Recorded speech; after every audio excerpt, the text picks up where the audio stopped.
You have a name I for have a the name podcast? for the podcast. Yeah, Medlife Insight. Medlife Insight. How'd you land on that? Well, Jared helped me. That I was helps. like, I want to give insight on the medical life. Mhm. Medlife Insight. Yeah. And it's similar to the non-for-profit social network community, which is called Medlife Community. Mm-hmm. So not too original with the second one, but you get the point. I tell people don't overthink the name. Yeah. The name only matters if you're famous. Right? Yeah. Like when someone named Nike, were they like, Yeah. were they like, this is it? This is the $1 billion gonna be business? it. Yeah. Or is it after success they go, wow, what a great name? Yeah. Right? That's a very good point. Names are great in hindsight. Names are great with success.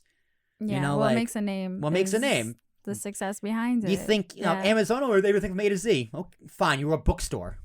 Right? Riddle me that one. So, but the name Amazon, it evolved into a household name through success. Now people think it's brilliant because of the A to Z thing. That was definitely done by accident. Yeah. Because it was originally a bookstore. Yeah. So we'll see where it goes. Names, I'm glad you didn't overthink the name. It's just short, sweet, to the point. Medlife Insight. When you hear it, see it, you know what it's about. Yeah. Yeah. So. Any other questions? Not for now. I think how to start a podcast. Any field can do it. Any other advice or tips you may have for someone getting into this field besides, what we talked about? Don't wait too long, right? Oh, yeah, that's a good one.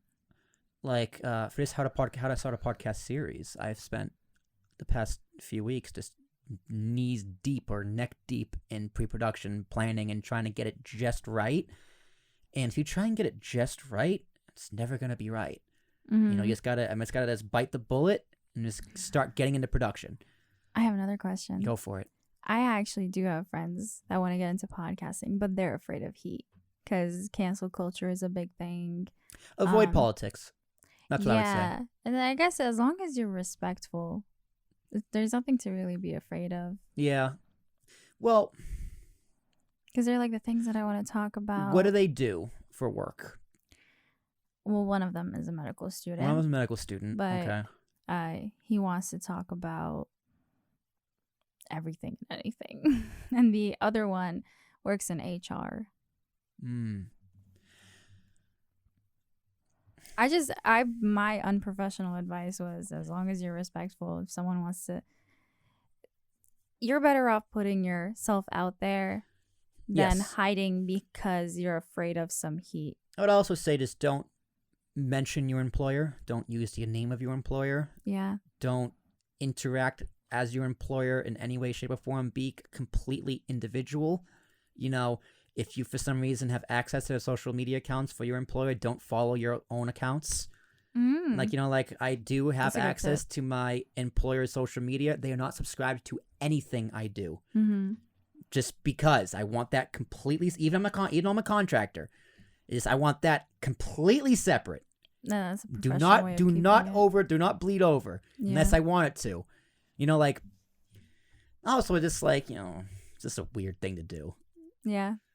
But yeah, just avoid politics as a primary. Cause if you're doing political news, not only because it's a toxic environment, it's a toxic thing to talk about. You can get attention, but the algorithm is not going to do you any favors. And there's a little room for growth. Big tech is going to hold you down so fast because if you do pop off, it's very, very hard to pop off nowadays. But 5-10 years ago, if you popped off in political news, you kind of not been grandfathered in, but it's so hard to start that kind of a topic. That's the only topic I would say tell someone to avoid, and not because they shouldn't talk about it, just because there's almost no point because a YouTube is going to suppress you. Mm-hmm. They're going to put you on a different algorithm as opposed to authoritative sources. That's what they said. They literally said, we are going to de-rank you in the algorithm if you're not CNN, Fox, MSNBC, or even Newsmax, because they're corporations with news. They're authoritative sources. So if you're trying to make a name for yourself on YouTube doing political talk, you're not. You're just not. I had a podcast called American Minutes where we just talked about, American news and stuff like that. And Nash and I stopped because we didn't fit the model. we weren't on the side. We weren't on the right side, essentially. Like if you push the right narrative, you might get pushed. Not as much as the authoritative sources, but you might get pushed. But you got to say the right thing. And it's just, for me, it was just like, it wasn't worth it. Yeah. Because I'm too honest. But yeah, if your friends want to get into it, just start. Just do it. Don't be afraid. Just figure it out. Heat is fine. We could stand some heat. Yeah. Well, No heat from who? That's what I'm saying. Like, if it's heat from Twitter, who cares? Who cares anywhere? If it's the heat from the person who writes your paycheck, I get it. I get it. Some places. That's freedom of speech. Like, you still have to write my paycheck. It is, yeah. As long as you're respectful and you're within your, I don't want to say lines. They're not lines, but as long as you watch your back. Well, if you're in media, you probably can't do a podcast. Certain people out there, it's in their contract. They can't do a podcast, and they can't do one. Like, it's a lot of red tape. In corporate America, so certain jobs might restrict you from doing a podcast. Just ask. Yeah. Just ask questions. If you don't know if you can do it, don't but ask. Yeah. That was great advice someone gave me one day. Yeah. And it's like, if you don't know you can do something, don't do it, but ask if you can. Yeah. Then you get an answer.